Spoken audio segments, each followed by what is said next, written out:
My name is Frank. Frank Miller. Not a name you'd see in headlines, and that's just fine by me. I'm a night security guard. Have been for near on 15 years now. It's not glamorous, no sir. Mostly it's quiet. Too quiet, some nights. You walk your rounds, check your doors, make sure the shadows are just shadows and nothing more. The place I work now for the last 3 years, it's one of those sprawling estates up on the coast. Belongs to a Mr. Alistair Harrison. You've probably heard of him. Billionaire, made his fortune in, well, something complicated with computers and markets. I don't much understand it.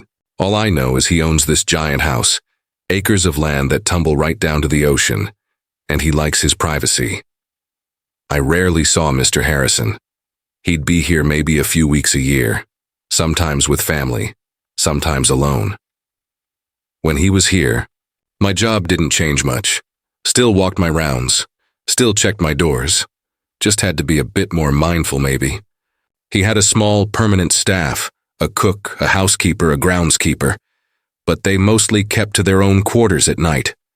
So, it was usually just me and the old house, creaking in the wind. This particular night, though, it wasn't just any wind. It was a proper monster of a storm, the kind that makes the news for days beforehand. They'd been talking about Hurricane Esme for a week, and she was finally making landfall. Rain wasn't just falling. It was attacking the windows, hitting them sideways like angry fists. The wind howled like a hungry wolf, rattling everything that wasn't bolted down, and probably a few things that were. Mr. Harrison was in residence. He'd arrived a couple of days prior, alone this time. I'd seen him briefly when I came on. Shift. Just a glimpse of him in his study. A silhouette against a brightly lit desk, a shock of white hair. He'd looked tired, I thought. But then again, who wouldn't be with a storm like this brewing? My shift started at 10 p.m. The first few hours were tense but manageable. I did my initial sweep inside and out, or as much of the outside as I dared in that weather. The waves were already crashing high up the cliffs, sending spray almost to the lower gardens. The air tasted of salt and something wild. Around 1 a.m. the lights flickered. Once, twice. My stomach did a little flip. Power outages were a pain, especially in a place this big.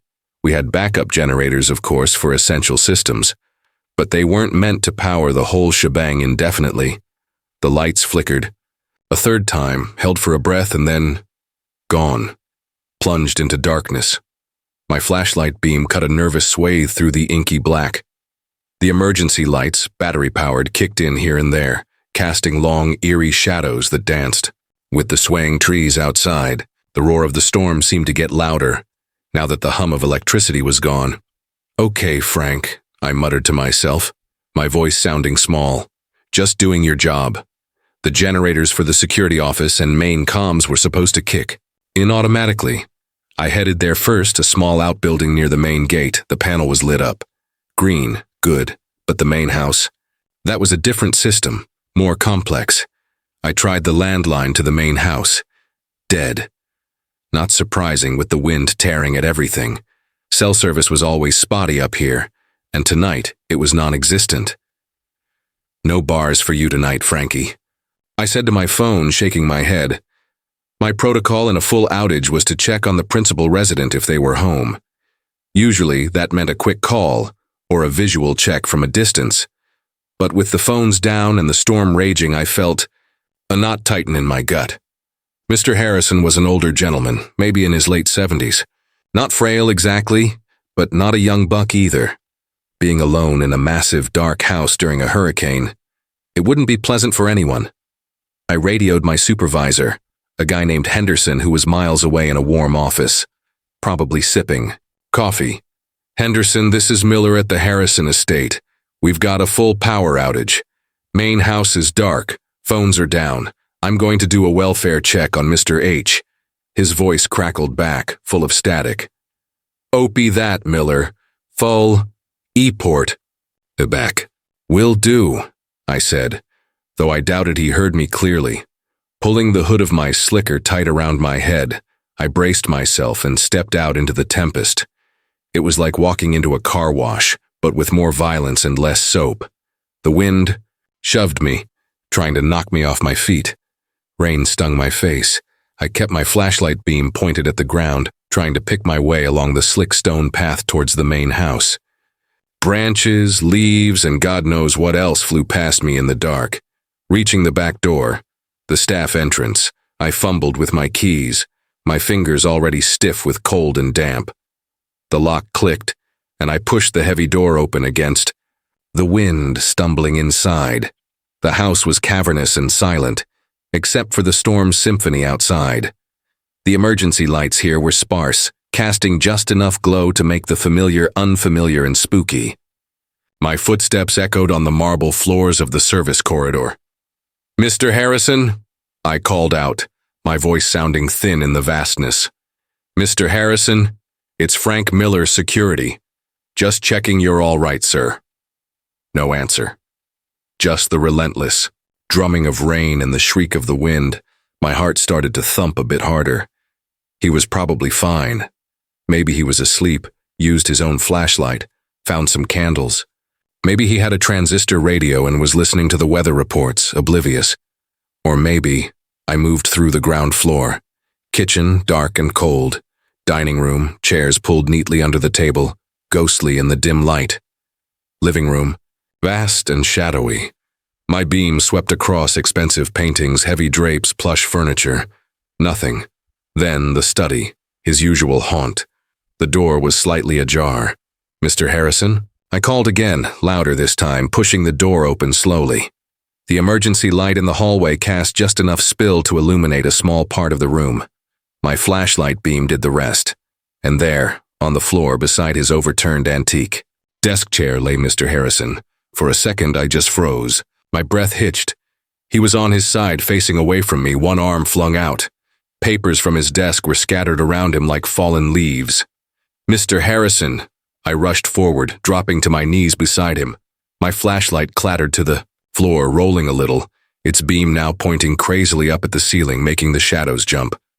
I fumbled for it, my hands shaking. "Sir?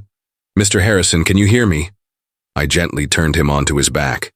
His eyes were closed. His face was pale, a sort of grayish white that scared the living daylights out of me. I put my fingers to his neck, searching for a pulse, my own heart hammering like a trapped bird. My first aid training, years old now, felt distant and hazy. "Check, call, care," that's what they drilled into us. Was there a pulse? Thought so, faint and thready, but there. Or was I just feeling my own pulse in my fingertips? His chest. Was it moving? Barely. Shallow, ragged breaths. "Oh, God," I whispered. My radio. I grabbed it, nearly dropping it. "Henderson. Henderson. This is Miller. I found Mr. Harrison. He's down, unresponsive. I need medical now." The static was awful. "Iller? Pete? Can't. He's collapsed." I yelled into it, desperate. "Mr. Harrison has collapsed. Send an ambulance. The study, main house." I didn't know if he heard. I had to assume he did, or at least got the gist. But an ambulance in this storm? How long would that take? The roads would be a mess. Trees down, probably. I looked back at Mr. Harrison. His skin felt cool, clammy. This wasn't just a fall. This looked bad. Really bad. I remembered something from the CPR refreshers. If they're breathing, put them in the recovery position. But his breathing was so shallow. If it stopped, my mind raced.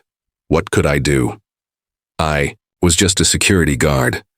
I wasn't a doctor, not a paramedic. My hands felt huge and clumsy, but they were the only hands here. I loosened his collar, his tie. He was wearing a silk dressing gown over pajamas. Fancy, even when he was like this. "Mr. Harrison," I said, my voice shaking a little. "Hang on, sir. Help is coming. You just gotta hang on." I didn't know if he could hear me, but they say, sometimes people can even when they look gone. So I kept talking. "It's a heck of a storm out there, sir. Real humdinger.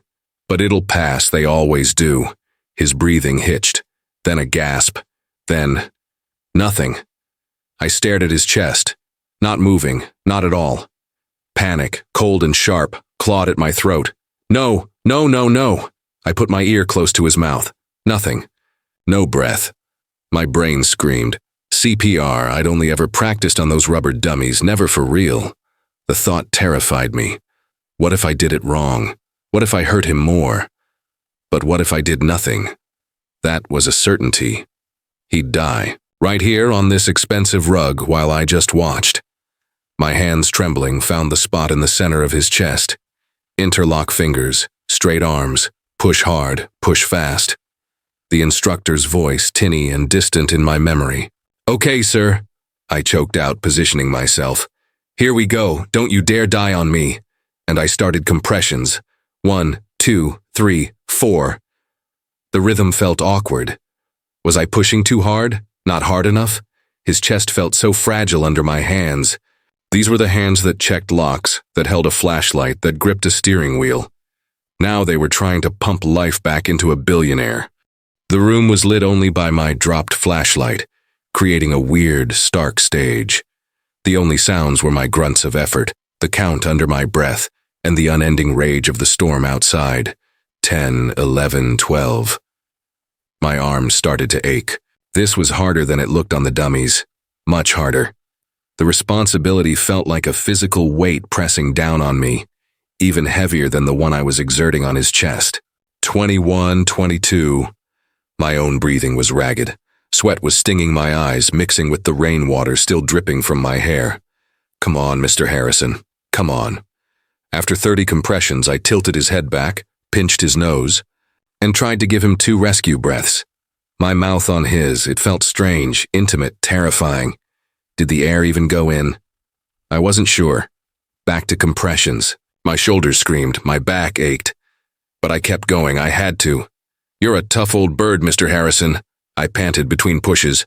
I've read about you. You don't give up easy. Don't start now.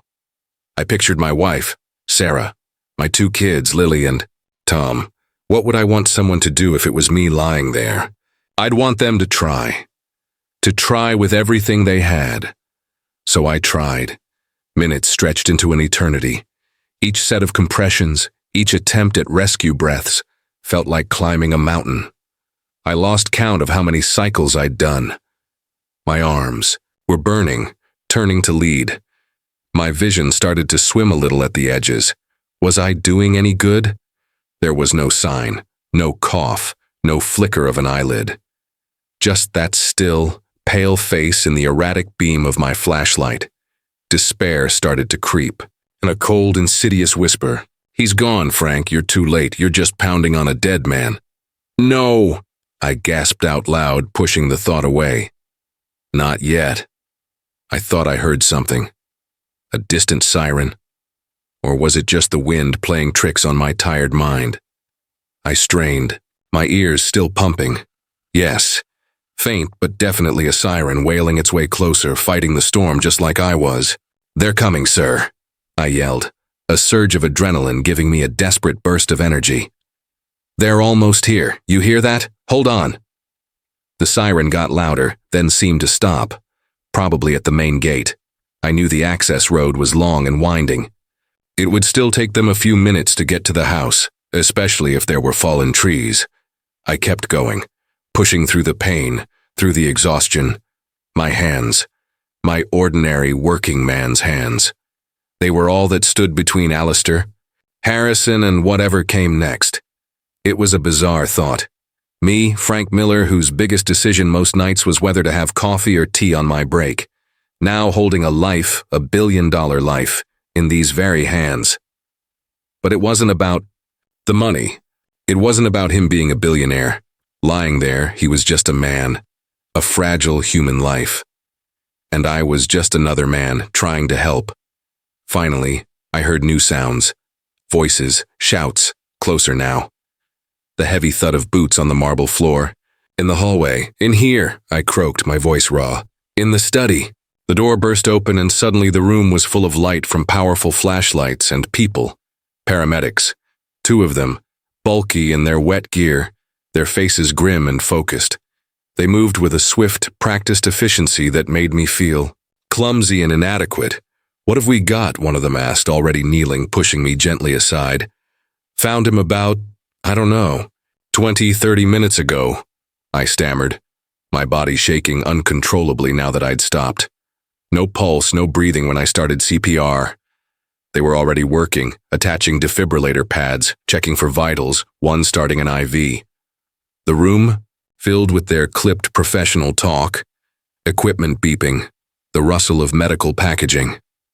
I stumbled back, leaning against a bookshelf, suddenly aware of how utterly spent I was. My arms hung like dead weights. My whole body ached. I watched.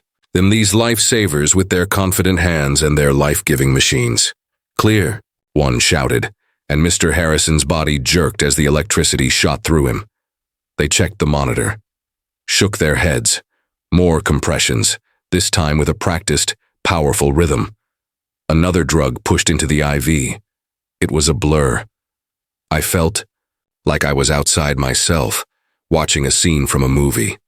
The storm still raged, a furious soundtrack to the drama unfolding in the dimly lit study. After what felt like another lifetime, one of the paramedics looked at the monitor, then at his partner, a nod, a subtle shift in the tension. "We've got a rhythm," he said, his voice tight but hopeful. "Weak, but it's there. Let's get him packaged. We need to move fast." A rhythm. He had a pulse, a real one. A wave of relief so profound washed over me I nearly buckled. My legs felt like jelly. I slid down the bookshelf until I was sitting on the floor, my head in my hands. I didn't cry, not then, but it was a near thing. All I could think was, he's alive. He's alive. They worked quickly, expertly, getting him onto a backboard, then a gurney. It was a struggle getting him out through the house and into the waiting ambulance, which had somehow made it up the long drive. I helped where I could, mostly, by holding doors, shining my flashlight, trying to stay out of their way. As they loaded him into the ambulance, one of the paramedics, a woman with kind eyes, paused and looked at me. Must have looked a wreck, soaked, muddy, exhausted. "You did good," she said, her voice surprisingly gentle. "Starting CPR straight away. You probably saved his life, you know, gave us something to work with." I just nodded, unable to speak. Saved his life? Me? It didn't feel real. Then they were gone. Ambulance lights flashing, siren wailing again as it carefully navigated its way back down the drive and out into the storm-lashed night. And I was alone again, in the huge, dark, silent house. Well, not silent. The storm was still there. But the human drama, the life and death struggle was over. I sank into one of the plush armchairs in the living room, the one that probably cost more than my car. My body throbbed with exhaustion. My hands ached, my knuckles were raw. I looked at them. Just ordinary hands. But tonight maybe they hadn't been so ordinary. The rest of the night was a blur. Henderson, my supervisor, eventually got through. On a crackly line, I told him what happened, my voice flat, tired. He said all the right things. Told me I did well, that help was on its way for the power, for cleanup. Mrs. Collins, the housekeeper, and Mr. Henderson, the cook, eventually emerged from their quarters, woken by the commotion of the ambulance. They were shocked, worried. I recounted the story again, more briefly this time. Dawn eventually broke, gray and weeping. The storm had moved on, leaving behind a world battered and bruised, but quiet. The power was still out. The estate was a mess like fallen trees, debris everywhere. But the sun was trying to peek through the clouds. A new day. I didn't know if Mr. Harrison would make it. The paramedics had been hopeful, but cautious. Touch and go, they'd said. My shift ended. I drove home slowly, carefully, navigating, around fallen branches and puddles that were more like small lakes. The world looked new, fragile. I felt hollowed out. Empty. Sarah was worried sick when I walked in, looking like I'd wrestled a bear and lost. I told her everything, sitting at our small kitchen table, nursing a cup of coffee her hands had made for me. Strong and sweet, just how I liked it. She listened, her eyes wide, holding my hand, my ordinary, aching hand. "You're a hero, Frank," she said softly when I finished. "Nah, I mumbled, shaking my head. Just did my job, Sal, what anyone would have done. Not everyone, Frank, she said, squeezing my hand. Not everyone. The next few days were strange. I took a couple of days off. Henderson insisted. News trickled. Mr. Harrison was in intensive care. Critical, then serious, then stable. He'd had a massive heart attack, the doctors said. The CPR, they confirmed, had been crucial. It had kept oxygen flowing to his brain, kept him viable until the paramedics, could take over. It felt weird knowing that. Knowing that my actions, those desperate pushes on his chest in the dark, had made a difference between life and death for a man I barely knew. About a week later, I was back at work. The estate was slowly being put back together. Power was restored. The staff were subdued, but relieved that Mr. Harrison was improving.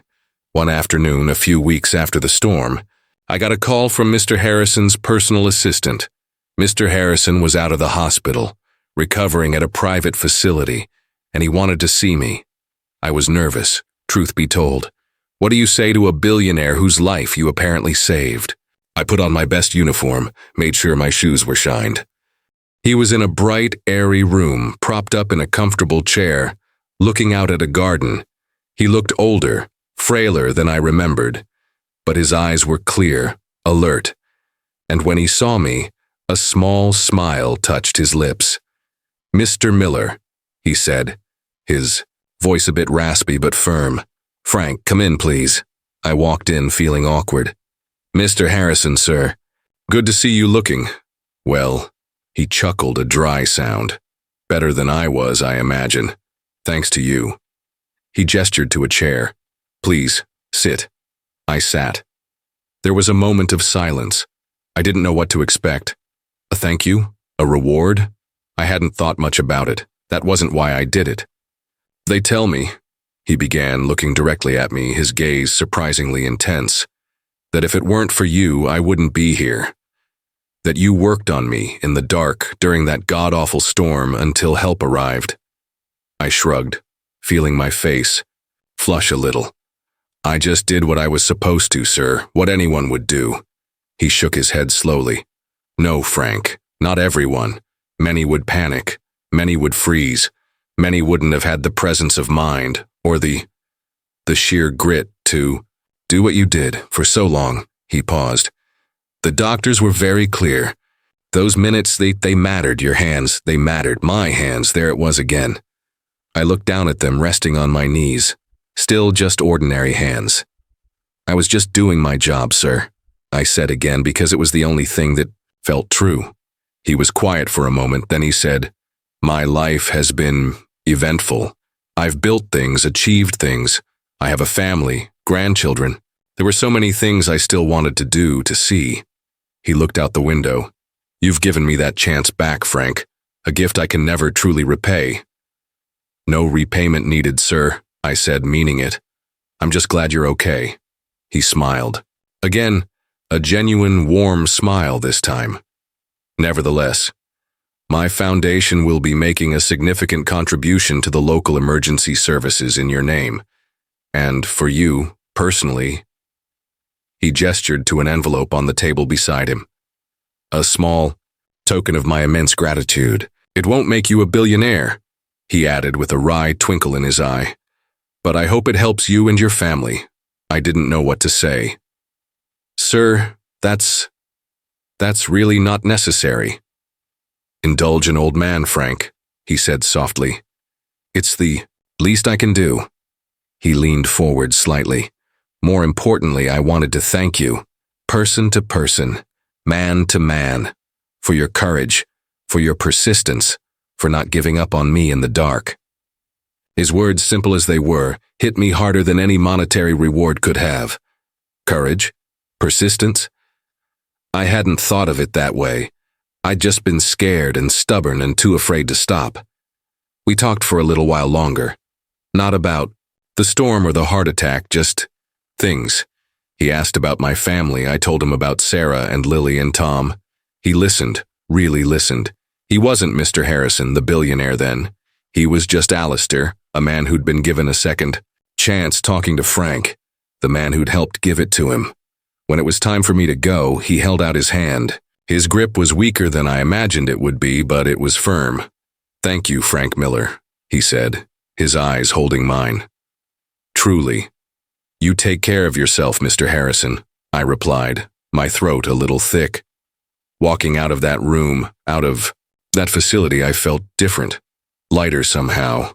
The envelope was in my pocket. I hadn't even looked at it yet. It didn't seem to matter as much as the look in his eyes, the sincerity in his voice. Life went back to normal, mostly. I still walk my rounds at the Harrison estate, still check the doors, still make sure the shadows are just shadows. Mr. Harrison, when he's in residence, sometimes stops to say hello if he sees me. We don't talk about that night. We don't need to.